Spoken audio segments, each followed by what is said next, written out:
far more valuable in your teens and 20s is the knowledge you gain than the actual money that you have. If you took all the money I've made over the course of my life and left me penniless, I'd be fine because I know how to do all these things. It's the skill that is valuable. If these plans incentivize people to develop some of those investing skills, some of those wealth building skills by 18 versus at 35, they're gonna have that much more wealth built by the time they get to the 35 and they fully understand everything else. Welcome into the Get Invested podcast, a podcast about all things real estate and real estate investing, brought to you by Capital Velocity Investments and a part of the Matthias Talks Investing Substack. Hey everybody, welcome into another edition of the Get Invested podcast. I'm Jordan Stone. And I'm Matthias Wilson. And we're both excited that you guys are here, and we're excited to be here to talk all things real estate investing and real estate investing. Today's topic is going to be more pretty much on the investing side, although there's a teensy bit of it that actually has something to do with real estate. But it's an interesting thing that I'm excited to talk about. Before we jump into that, though, Matthias, I think my burning question for you is, I know that you and Nick went golfing yesterday. So how did that go, considering all things we know about you? Back, working out, not good at golf, all the things. How did it all play out? Yeah, well, they all played together yesterday, that's for sure. So my back I had kind of retweaked my back this week, so I didn't fully trust it, but I was able to go out and play without any restriction. I'm not going to say I swung well, but I was able to get full swings and not further damage. Like, I feel better today than I did yesterday, so I didn't further injure anything. There was a couple of weird tendencies that developed throughout the day that I had not seen in a long time, so that was fun to deal with. Mainly just a giant, at some point I started closing off my hand in the middle of a swing, and I would, on a drive, the second half of the day, my drives would shoot straight left and they would be turning left. It's like out of nowhere, which is, I'm a slicer, so this is not normal. I don't know where that came from. Maybe it was like part of how I was holding my body to protect from hurting my back or whatever. So I'm not reading too much into it, but it was a beautiful day. We ended up joining. We started off just Nick and I, and then we let these guys who were playing really fast go through us, and then the guys behind them, a couple of older gentlemen who were basically snowbirds. They winter here. And we played with them, and they were from Iowa. Nick's from Iowa, so they had all kinds of stuff to talk about, and just had a good old time. It was fun. One of the older guys was quite good, and he just and he was on in regulation for 75% of the holes, and meanwhile we were traversing the fairways. He had a lot of time. He had a lot of practice. Yeah. Oh yeah, he did, and. We did a lot of talking because typically it would be like one of us, either Nick or I, was off in the wilderness, and the other guy played well on a hole, and then it would swap. One of us would be out traipsing through the woods, and the other guy would be like in the fairway. So, who knows? It was fun though. It's good times. I don't play it. I said halfway through the day with Nick, I said I feel like we play just enough, not enough to improve, but just enough to be mad that we're not getting better. You know what I mean? It's like I don't get on the golf course enough I do it just enough to make myself angry. That's yeah, I know what you mean. Because if you just play like once a year, you'd be like, well, whatever happens. Yeah, exactly. And that's if I get out there once every month, every other month, then I'm like, dang it, last time I did this stuff, I didn't do this last time. I shouldn't be doing this, whatever. I have that trap because there have been two different periods of my life where I actually played quite regularly. In high school, when I had the membership in college, when we had the membership to the public course, and then one time after college when I was just working, and I went out and did the whole thing, the range, hit and I actually got rather good. And now, I barely play, and so it's terrible. And I'm like, but I used to be good. Two notes. One, this is the beauty of being a slicer, is that because most of the time that means you've either got your body out too far ahead of your hands, or you're coming across the face of the ball. Yep. Yeah. And that causes that spin. But it also means if you turn your hands, especially with irons, you can just take it straight left. So like the same symptom or the same mechanics can cause a different symptom. So that's fun. Yeah. But I think, I was talking to, this is reminding me, I was chatting with a guy that works at Ben's store. You've probably met him when you were in there. His name's Adam. He's a really nice guy. He's from Indiana. We're friendly. We've hung out sometimes. Anyways, we're chatting. He's a left-handed guy. You know, we're talking about left-handed watches, and he's like, "No, I don't use them." The whole thing. Anyways, he's like, "Yeah, I'm left-handed, but growing up in Indiana, I had to learn to do everything right-handed. So I do everything else right-handed except for fighting, essentially." And we're talking about, and he just goes, "You know, it's okay. I still shoot in the 70s." I was like, "Oh, was that a really pertinent part of this conversation that you need to drop that?" Throw that out there that I'm a scratch golfer. Yeah, he's like, "Yeah, or a single digit handicap." It was like a 2 or a 3. I was like, I don't remember bringing up, "Are you really still good at golf?" Anyway, that was funny. I'm like, well, we have a developing friendship, so I feel like this is something we should avoid. I'm not going golfing with you, obviously. That's going to be that would set us back. Yeah, just slip that in there.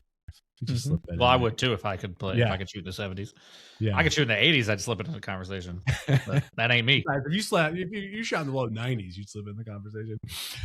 I've done that before. Not the low 90s, mid 90s. All right. Well, on the front nine. You know, the other big, I don't know if this is as big as you going golfing, but the other big thing going on, I guess, in our lives right now is this Saturday, your boy turns 41. That's right. 41. I still haven't joined the ranks of the 40-year-olds, but yeah. Are you doing anything fun particularly, or like a special? I mean, it's not one of the milestone per se birthdays, but like you can still have fun, I think. No, and you know, the plan for my 40th was going to Grand Canyon, but then we decided to do that whole thing because I've never been. I've always wanted to go, and I was in Phoenix not that long ago, and I couldn't convince all the high school kids that I was chaperoning that it would be really awesome to take a bus to see a big hole in the ground. It would be really awesome to take a bus to see a big hole in the ground. I know, but they were like, "No, we want to just hang out and chat."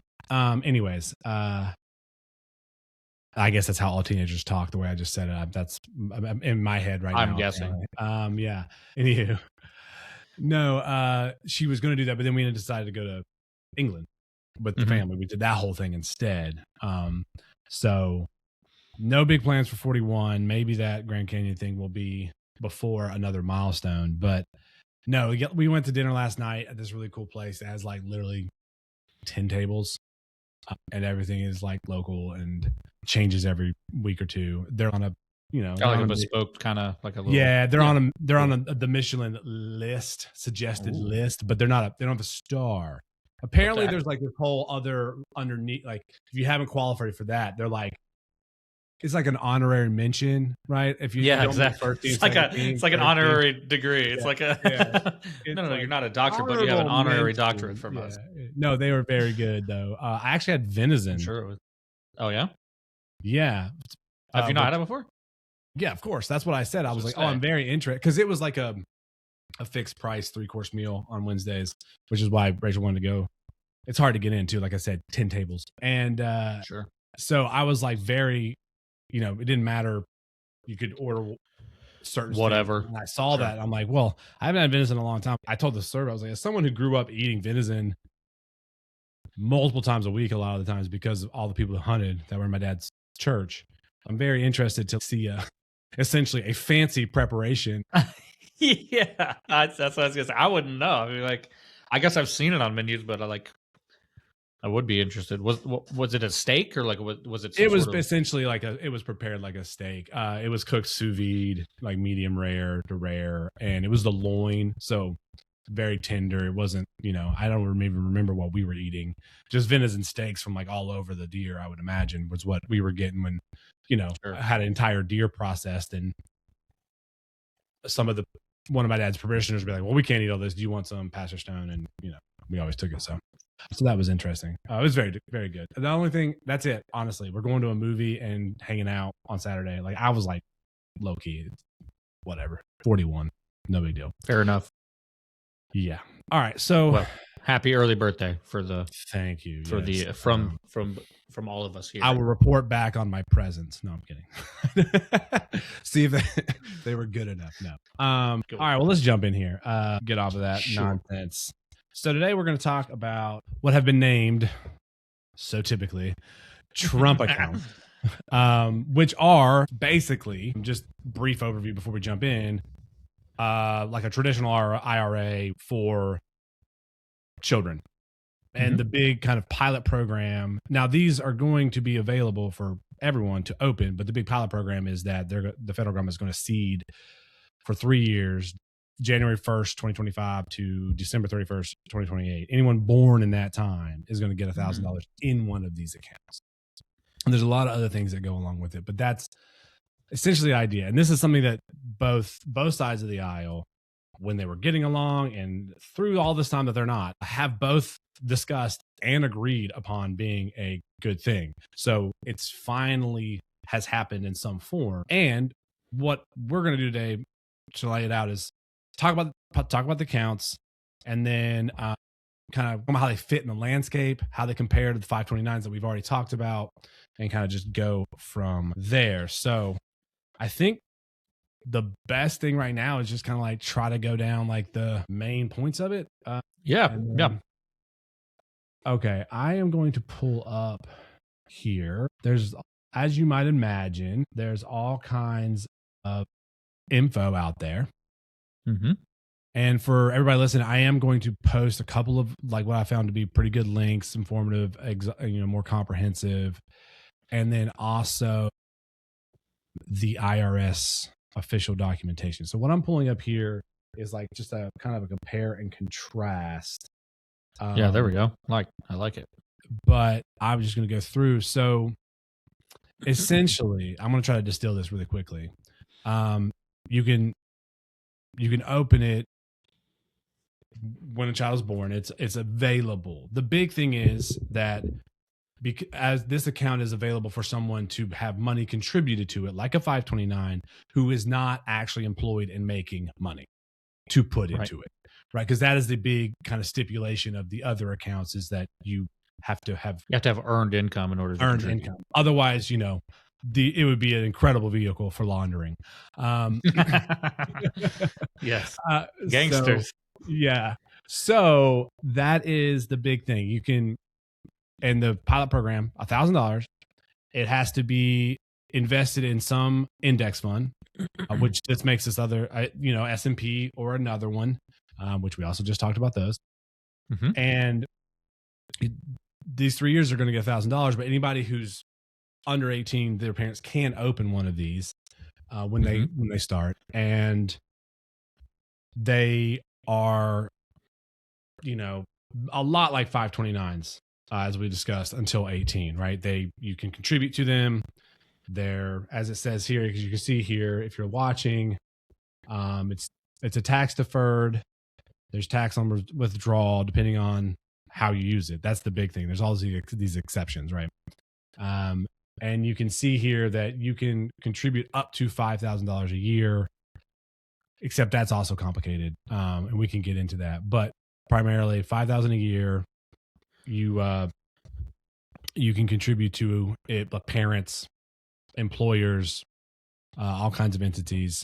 And then at 18, you can withdraw it without tax for three main things: education, buying a house, first home purchase, or birth or adoption of a child. Nice. So it's unlimited for post-secondary education. You can use unlimited amounts of whatever you have for post-secondary. You can only use up to $10,000 for a house, $5,000 for a child. Interesting. So, yes. So I would switch the secondary education and the home one. I would say you can as much as you need for the house, and 10,000 for the education is what I would, had I been making those. But right, I'm going to pull up this different one that has a little bit more kind of, here's health savings, Trump's accounts, universal savings. Yep. All the different things. I'm going to toss it over to you for thoughts, but I just want to point out one thing or two things. So like the 529, it limits how you can use it.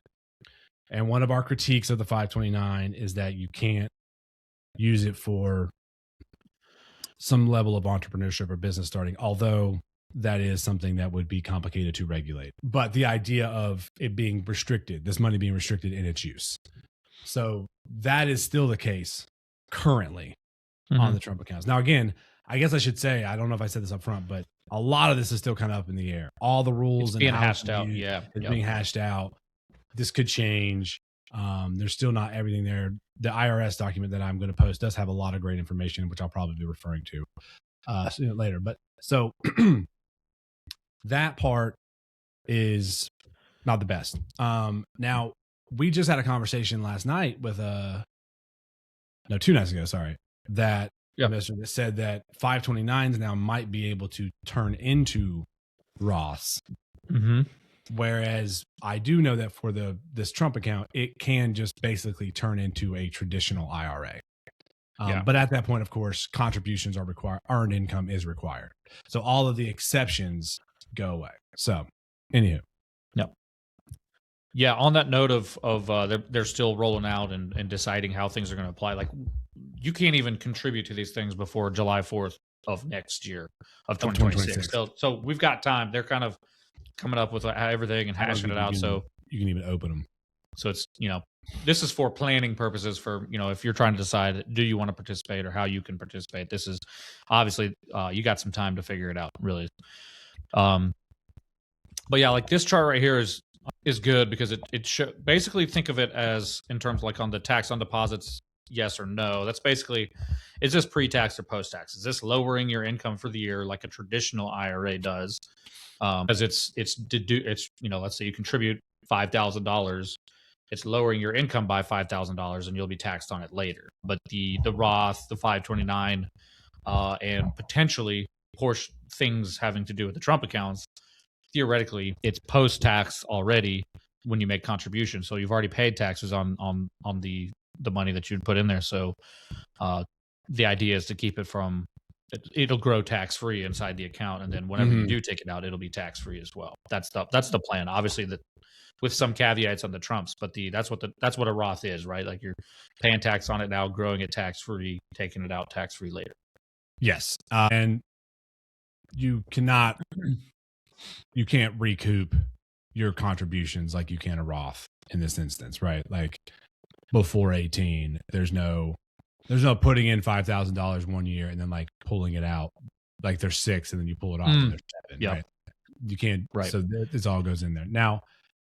So there's a lot of things going on with this. There's a lot of ways in which how's the best institute, how to best deploy it, who's best to get it.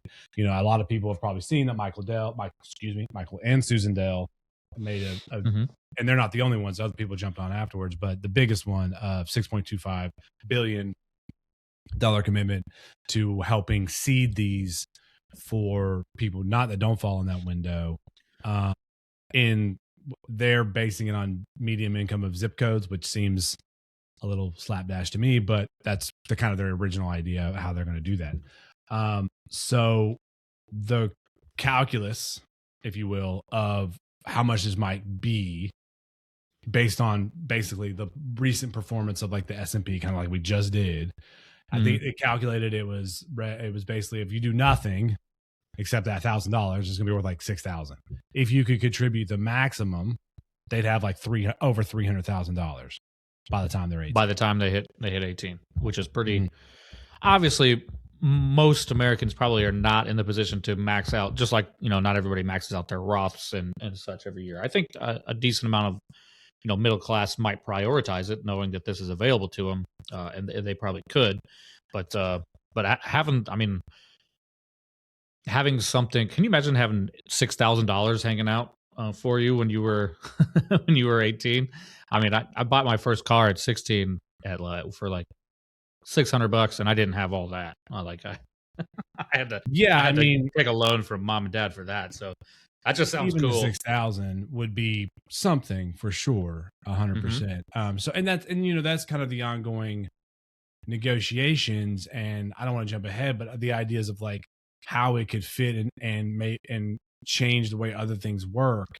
There's going to be some that advocate for lower income having a few more distributions, right? So that their parents aren't going to be able to. So, fund the money there to grow rather than perhaps, I don't know, on the back end, them getting Pell Grants, right? You put the money into the investment account rather than giving them money to go to college. So you don't subsidize, something like that. Sure. And then, so who should get it? How do we make sure that it helps people we want to make sure it helps? And then, of course, it is a bill, right? This is a government spending bill. So got to try to figure out the best way to deploy the funds. So there's going to be a lot of conversation about that, including right now it's going to be an opt-in, and all the research says you should, if you want people to do it, you just automatically enroll them. And considering 100%. This is not something, considering this is not something where you're going to be like, oh, you owe us money now. Like, why would you not just automatically enroll people in these, right? So that's a big part of this as well. The discussion of how to do that. But yeah, so 6,000 would be, I mean, that'd be something. And if you were that could help you get started on, I mean, community college, that could get you through a year or two. Sure. If you needed a car to get to work, it could, it could be a payment on a car or like a down payment. Well, I mean, that would be, you would be subject currently to more tax on it, but that is the issue though. Like, so that is one thing I want to bring up. I don't know if I would flip, like you said, but saying 10,000 on a house and unlimited on education, and the fact that you could have somewhere from 6,000.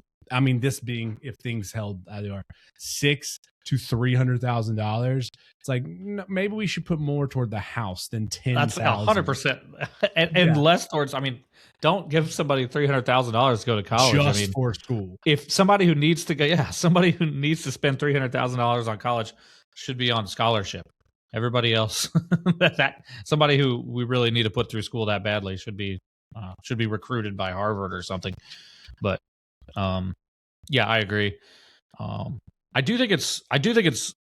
think the whole point, obviously, it's a bill. Like to your point, I think the idea is they'll judge participation and how this goes for that 3-year period, and then I think the idea would be to kind of permanently implement it, with legislation towards the end, and extend that timeline, for another 10 years or whatever they normally do, or fund it a different way. I think, Matthias just putting on my personal opinion hat is I'd much rather that something that goes into the hands of the people and they can held in, privately held, but a public program versus a Social Security that, we have endless problems with now. I think this is a better way to solve some of those problems, is to kind of, incentivize people to incentivize people to invest their money, which is what I try to do all day, every day anyway. So I like it on that account.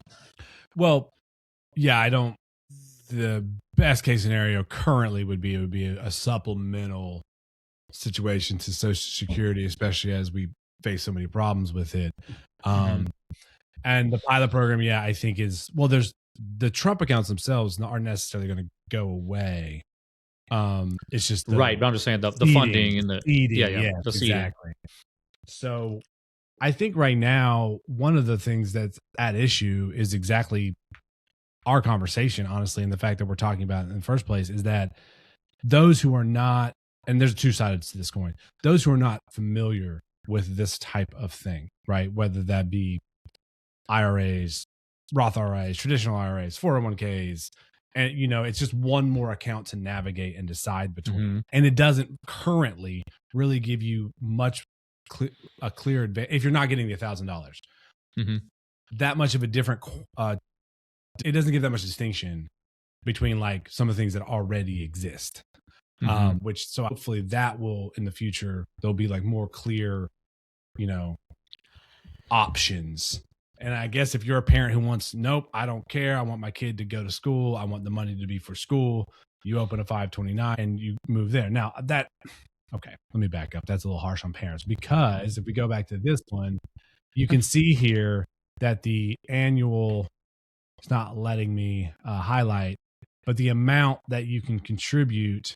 Now, this is just one of the 529 plans. Remember, everyone is state specific, but most of them allow greater contributions per year than the Trump account does currently. Although there is no limit, and certain entities also contribute. Now, that's not necessarily parents. That's like if the state decided to also give you a credit or something like that. Like, if there's some other initiative by a differing governing body, that doesn't count towards the 5,000.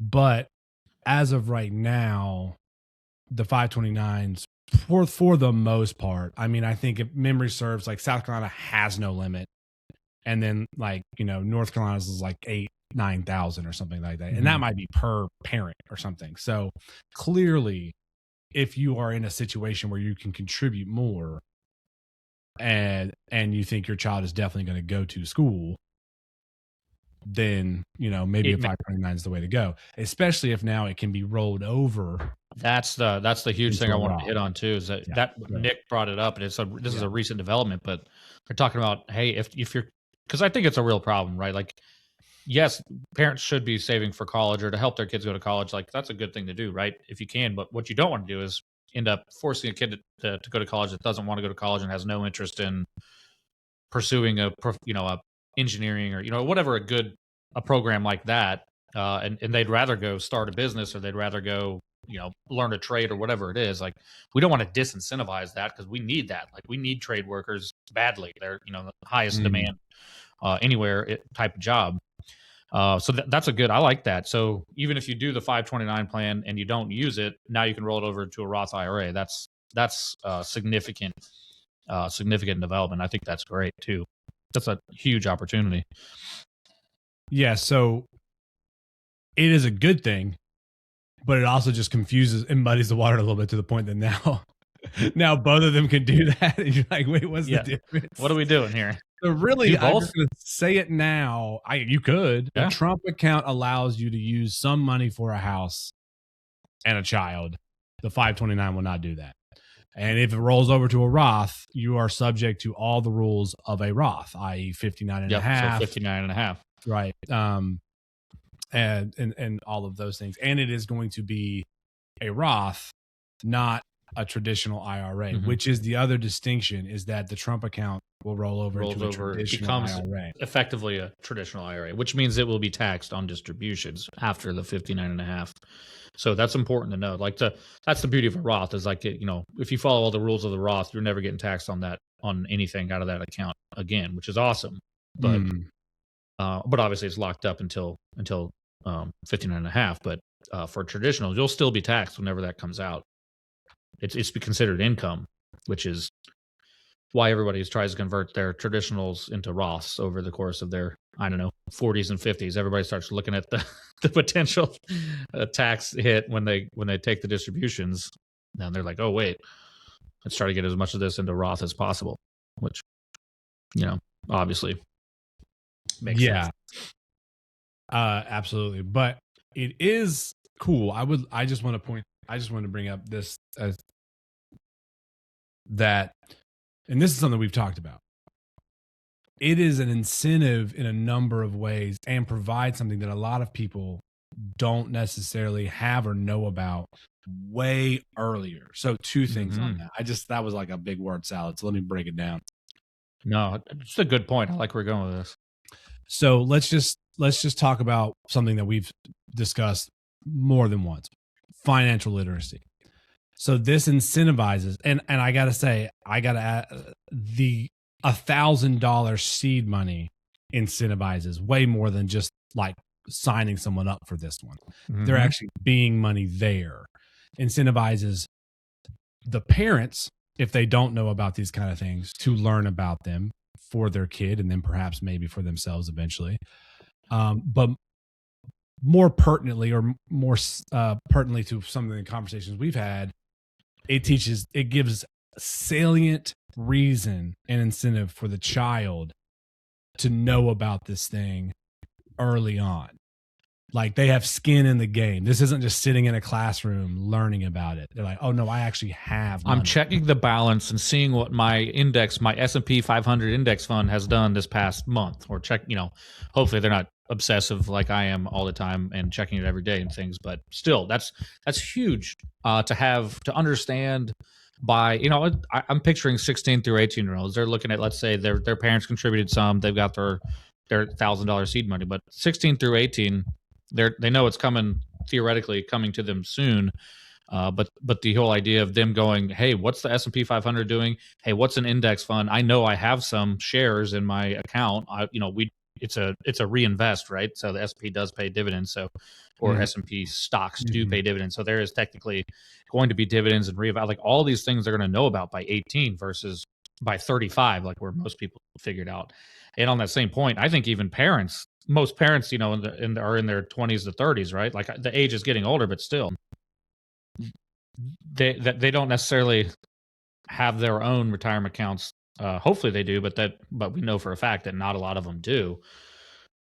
But that forces them to go, hey, how do I invest this free $1,000? What type of shares do I put it in? How do I track it? All these things that, for whatever reason, people are sometimes hesitant to get into, hesitant to learn. You know, money big, scary, investing big, scary. You know, avoid tactic. I like the idea of getting them, forcing them, or incentivizing them is a better way, not forcing them, but incentivizing them to kind of get into that game a little bit earlier, and just hey, it's at a positive too. Just check on how my investment's doing, and obviously there's going to be years where it was 2,000 the year, you know, in 1 month, and then there was a downturn in the market, so it's 1,700, you know, the next month when you check it, and you're going to be upset about that, but I think the benefits of have a long-term savings account and young people having them, I think the net benefit is huge. Yeah, I think, like you say, in so many ways. I mean, first and foremost, honestly, actually, I was going to say first and foremost, there will be money, but I think that can become a chicken and an egg kind of situation, right? I just can imagine a scenario where like maybe the parents, you know, do have that mindset of like big, bad, scary. But they were enrolled. Here's the money. It's there. Like the kid finds out about it, goes online. It's like, here it is. And then, you know, they can, that's an entry point, whether the parents did anything with it or whether or not they understand it or like got, you know, educated themselves. So there's that's cool. There's employee contributions, which I doubt the kinds of jobs that teenagers typically can get will come with employer contributions. But if this becomes the phenomenon, you know, if it becomes like a major thing and everybody knows that it exists, you know, it could be possible that you could work and also contribute, like, so you can have your job that, you know, that allows you to go out and hang out with your friends and all that stuff, but also you could a benefit, right? Money away. Yeah. 100%. Yeah. You could even have I don't know how many teenagers would have this kind of foresight and discipline. I know I wouldn't have, where like you could have some of your paycheck just go to it, right? It could be taxed. Yeah, you could contribute yourself. Yeah. Even without the employer matching, but it is a thing now. And that is an interesting thing. There's another program, a savers match program to incentivize people to save that the federal government's going to launch in 2027. That this would, of course, incentivize people to participate in it as well. And that's, of course, going to be based on income and stuff as well, right? So that goes into adulthood. And that brings me to the second part of this. Kid has a reason to learn. Kid has a reason to start paying attention, especially when they get 15, 16 and like, oh, this is going to be a thing, right? But if they don't use it and it rolls over, you already have. Same thing with the 529 in this instance, but you already have an account. You're not waiting to get hired by someone who's offering one, right? You have one and you can roll over things into it. And if you leave a job that has one, you can roll this over into it, right? You already have a vehicle. I think the number was $92 billion of essentially leakage, if you will, of people who like they leave a job and they like don't take their money with them and put it like roll it, you know what I'm saying? Like they kind of leave money on the table. Yep. So you already have one and it travels with you and you can roll other things into it and continue to build it. So you can just avoid that moment when you're 28, 30, whatever the case may be, where you're like, I should have been doing this the whole time. Why was I not doing this? Yeah, exactly. Yeah, 100%. That's when at some point, and I feel like it's usually like late 20s or hopefully by then, but oftentimes it's in your 30s, you start looking at, okay, you know, I'm making decent money, but I'm old enough to, you know, your brain's fully developed now and you can actually see true consequences to a lot of your actions. And you're looking down the road, looking long term, and you see, oh boy, how you also recognize like what it would have been had you started when you were 18 or whenever you started that first job, started contributing. You realize, oh man, I could have so many tens of thousands of dollars built up by now had I started back then. And so, you always have that sense of regret. So we're skipping that. But I want to go back to something you said. Far more valuable in your teens and 20s is the knowledge you gain than the actual money that you have. Far more valuable. If you took all the money I've made over the course of my life and just took everything away and left me penniless, I'd be fine because I know how to do all these things, right? It's the skill that is the valuable. I've developed valuable skills.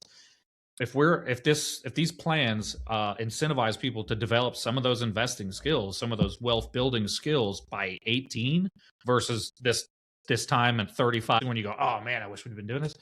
You just backed them up 2 decades, and they're going to have that much more wealth built by the time they get to the 35 and they fully understand everything else and they're making their prime money in their 40s and all that. Like we're gonna have in terms of wealth building and wealth and nest egg development and safety net per se, like we're gonna have a much better overall populace if we can get everybody to kind of participate in things like that. Because again, having that knowledge when you leave high school at 18 versus 2 decades later is invaluable in my opinion.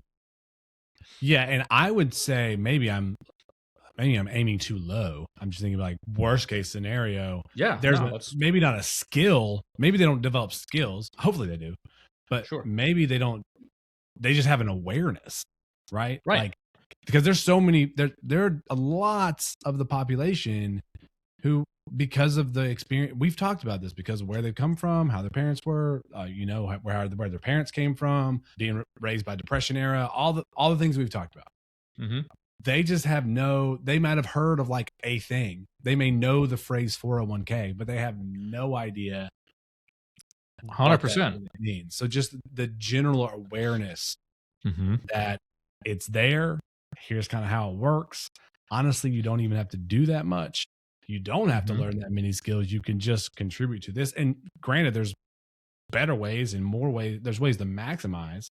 But even if you don't do those things, or maybe you don't do those things until you're 35, you have things. You have the base. Yeah. You have 100%. Some money there to then, okay, I'm learning the skill and I can also maybe apply it. Well, I think something that hopefully the parents of these theoretical kids born in this 3-year period who have just got the $1,000, like the kids aren't theoretical that were born in this year. They're real. Oh yeah. Okay, fine. Because I didn't have any, that doesn't matter. No, but I mean, one of the biggest lessons that they can learn is literally to go, hey, this was only $1,000 when it was like it grew to this $6,000. If the numbers hold true, grew to this $6,000 by we did nothing. We didn't do anything, and it grew.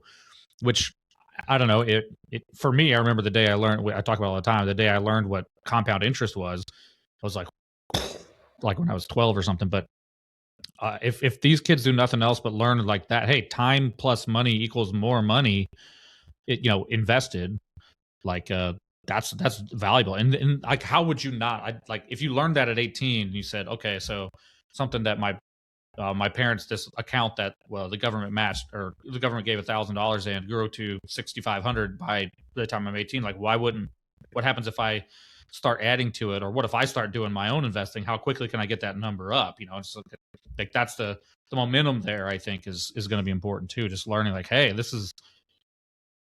You start to see the zero, add some zeros onto some things, and like, hey, man, if it was $10,000, it would be 60.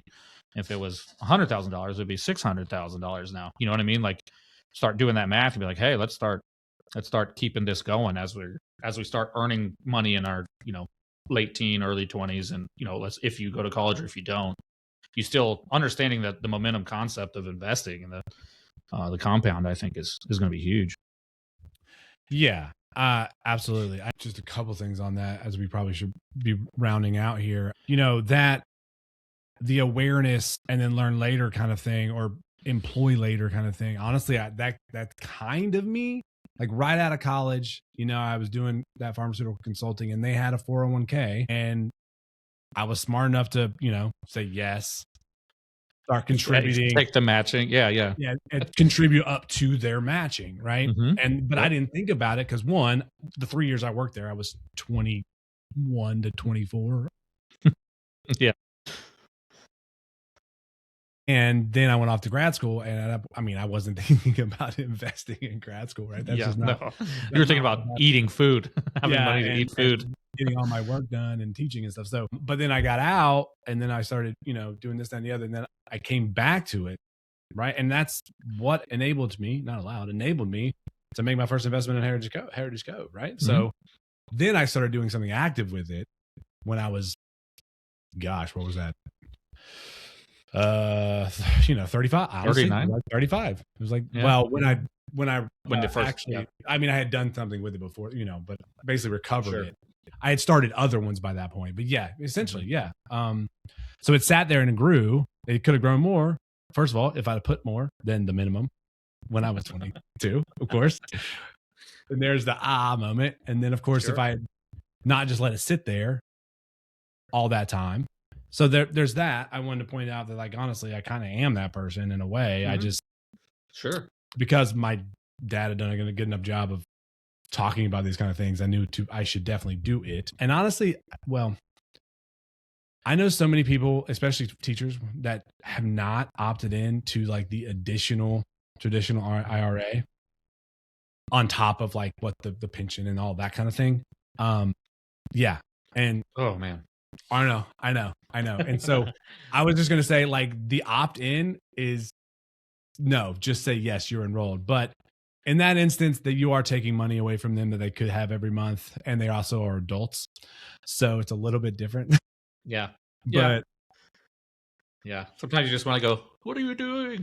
Yeah, exactly. So the fact that they will have it, and you know what? I think we should just say up front, we know that some people are going to use it unwisely. Undoubtedly. There's always going to be that. But I think if we can get the average of the percentages up for the populace as a whole, I think as a whole, the civilization will be much better off because there'll be more people getting involved earlier. Exactly. And even if I was thinking, with the restrictions on it, even if they use it towards education, but not in the wisest way, and even if it's only that $6,000 because they did nothing with it, and then they just like spend it on a semester or whatever, that's $6,000 less debt they're in. True. Yeah. True.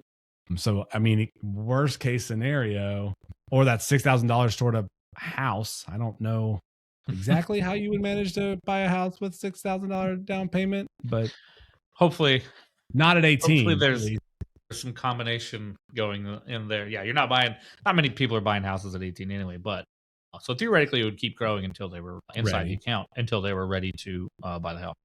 I mean, just as a last thing, and it kind of makes sense to say this as a last thing before, whatever you want to end this with, but it is also a way for people to leave. It provides a very straightforward way for people to leave money. Right. So it kind of contributes to that part of the wealth building, like generational wealth, where there can be rollovers into it. Right. Or people can contribute to it as a way of like, okay, I was going to give my grandkid, this amount of money. I'll deposit the limit these times, or whatever the case may be. It's an instrument for those things to happen. Right. And it protects it from the kid from themselves, the minor from themselves. You're not giving a cat like $6,000, $5,000 is the annual contribution. Let's say grandparents are trying to leave $5,000 a year to their grandkids, or maybe let's say the total is going to be $30,000, but they'll do it over the course of a few years. It protects the kid from getting a check for $5,000, and versus having to set up a whole trust and all these, what I mean, it like puts it into the account and it'll grow in that time. Exactly. I mean, I remember just to make it concrete. I remember Kennan's grandfather I'm pretty sure it was her dad's dad, was doing exactly this, right? He was getting, he lived to like 98. So, he had a long time where he thought like, oh, it's coming up. He was signing off for quite a while. Yeah. It was like 15 years or something. Yeah. But he started just basically, and I mean, I'm not speaking ill of Mr. Edie, but he just started writing checks, right? And saying, here, like, the limit within, playing by those rules of writing checks. Sure. And Kennan was smart. So she put the money in savings.